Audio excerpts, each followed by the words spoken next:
It is the end of the summer, the end of the regular season, which means it is time for Daytona. In a rare instance, though, Daytona will be, well, just a race that pretty much everyone goes all out gunning for the win in, because points have almost completely been set when it comes to the top 16. Without a win, the regular season championship also is locked up, so you have a lot to look at. We can briefly look at the point side, but I have a feeling it's going to be an afterthought unless something major happens early. Tyler Reddick is the one currently plus 29 over 16th place Alex Bowman.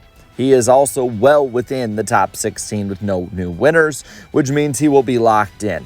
Even if Bowman wins, he is locked into this thing. To beat Bowman without a win, though, well, that's going to be pretty easy for him. If the 48 doesn't win, Reddick can lock in with a top 10 finish, and that is only if Alex Bowman sweeps the stage wins and then finishes second.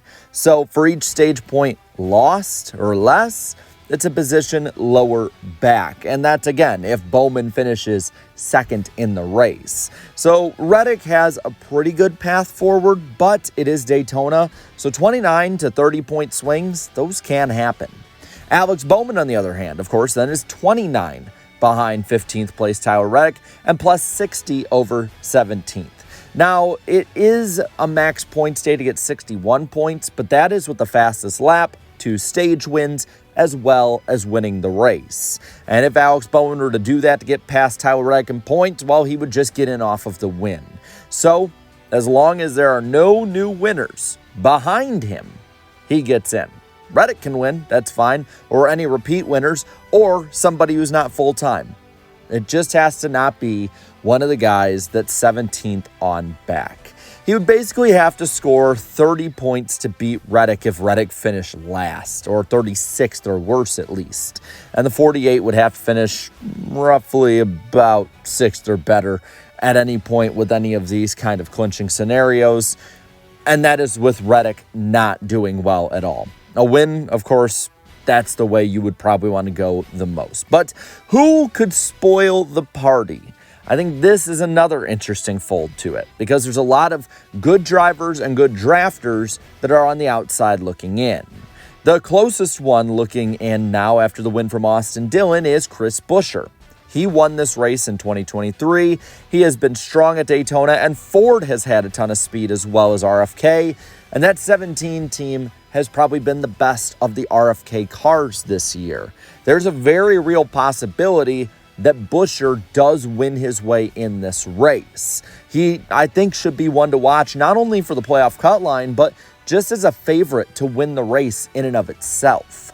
His teammates are interesting as well. Ryan Preece, for instance. Let's be real, when we all think of Ryan Preece, we think of him at this track flipping. That's just what he's been able to do. And it's something that, again, might not be fair to him, but that's just what we all think. But again, RFK and Ford, they have speed. If Preece is able to overcome all of these rights to flight, well, then maybe, just maybe, he can pull off the upset. Brad Keselowski, on the other hand, same points can be brought up about Ford and RFK, but on his part, he is one of the best super speedway drivers to ever race in NASCAR, and especially at the Daytona International Speedway. Now, it's been a while since he has won at this track, so you can't really have all of the history aspect back up why he should be good, but if he is able to stay the hell out of other people's problems, he should have the speed to be up front contending for this win. And especially if he is able to have maybe a teammate behind him, they could settle it between themselves just like they did with him and Buescher a few years back. Now, another one to watch is Ricky Stenhouse. I think he's a wild card for the playoff picture that could spark off a huge debate. Now, I think he is a wild card because of how good he performs in the super speedway and drafting style tracks. He won the Daytona 500 a few years ago and has been an expert super speedway racer for the duration of his career. He's been good at staying out of trouble as well in 2025 unless it's caused by somebody else. I have no doubt that while Ricky Stenhouse doesn't have teammates, people are going to want to draft with that number 47 and stick with him. He's going to be somebody who can get them to the front, especially when push comes to shove. Whether or not he can get the job done is all up to probably a last lap wreck and whoever's behind him. Now, there are two drivers that are very similar in position and I think are very similar in the way that they can get it done, and that's Ty Gibbs and Riley Herbst. And they're not just similar because they're both sponsored by Monster. I think that there's a few things you can look at. Both will have full Toyota support. As long as Reddick does not completely crap the bed, he should make it enough points, meaning that 2311 can probably rally behind Riley Herbst and try and get all three of their cars in. As for Ty Gibbs, they've been rallying all summer to get the 54 team into the playoffs and have put everything behind them. Now, with, again, every one of his teammates locked in, he should be at least in some kind of position to be up front. We've seen it before, but he's wrecked. Can he stay out of that is another big question, just like for everyone else. They'll both, I think, have good enough cars to run up front. We've seen Riley Herbst actually run up front before in Daytona races.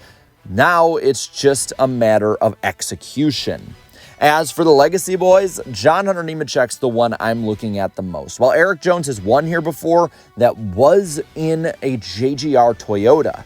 I think that Nemechek has been very consistent at Daytona, and when you're consistently running up front and finishing up front, which he generally has, eventually things can break through. And then there's the duo from Spire I'm watching. First off is Michael McDowell. He's historically been very fast at drafting tracks, but unlike a lot of the people under the cut line, he has a ton of experience to back it up as well. He's also made it close to big wins at super speedways in the next-gen era before. And while he's not in a Ford anymore, I do think these Spire Chevys could have a good amount of speed to get him on up there. Carson Hocevar is kind of the other end of the coin of Ricky Stenhouse, conveniently enough, after what they've went through this summer. While Stenhouse is the wild card because of how under the radar he's been and the fact that he's really good at these tracks, Hocevar is the wild card because, well, he's just chaos incarnate.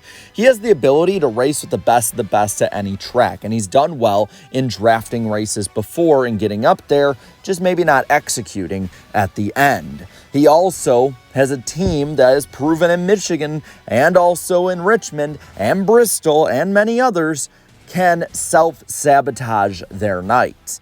And the last one, of course, to talk about is Kyle Busch. Kyle Busch, I think, is somebody that everyone wants to see get in victory lane. Everyone wants to see him break through, but it just seems like something is seriously off both driver and team alike with that 8. He has done well and had a ton of speed in the next-gen era with Richard Childress Racing in this car, but the thing is that he has been hit or miss as of late.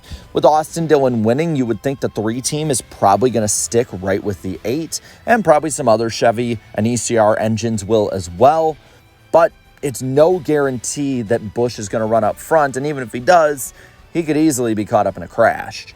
There's just about any other possibility as well with those that are below the cut line right now, and while I didn't mention a lot of others that could win, we could see anyone because of a few things, most of which is because of the gridlock. The chance at a bigger crash, especially towards the end when someone can sneak through, is immense. And anyone from front row to even Cody Ware could be up there. And after all of these guys underneath outside of about Ware have shown speed at some point or another in super speedways. The top guys are also going to be going for broke in this race, which means that I don't think really anybody is going to be holding back for wins and those playoff points. The big, I think, wild card when it comes to outside of the driver's control and the team's control is the weather. While the advanced forecast doesn't look terrible for Daytona, it is in Florida. And any stray rainstorm or possible pop-up thunderstorm has proven the ability to change a race before in a major way. This could happen again at any point, and don't be surprised if we at some point maybe get a delay that shuffles up the pitting and the field. But with that, I want to know what you think. Which 2 drivers do you think get the final playoff spots? To me, I know it's kind of chalk, but I'm going to go Tyler Reddick and Alex Bowman. I think it actually holds serve. There's going to be a lot of talk this week of the shuffling up of it. There already is a ton on social media. And a lot of times when that happens in NASCAR, it tends to be a dud for those storylines. But I want to know which ones you think make it in. So let me know down in the comments below. While you're at it, leave a like in this video, share this video, and subscribe to this channel for more great and fun NASCAR content. Thank you so much to all my channel members for your continued support. And until next time, have a good one.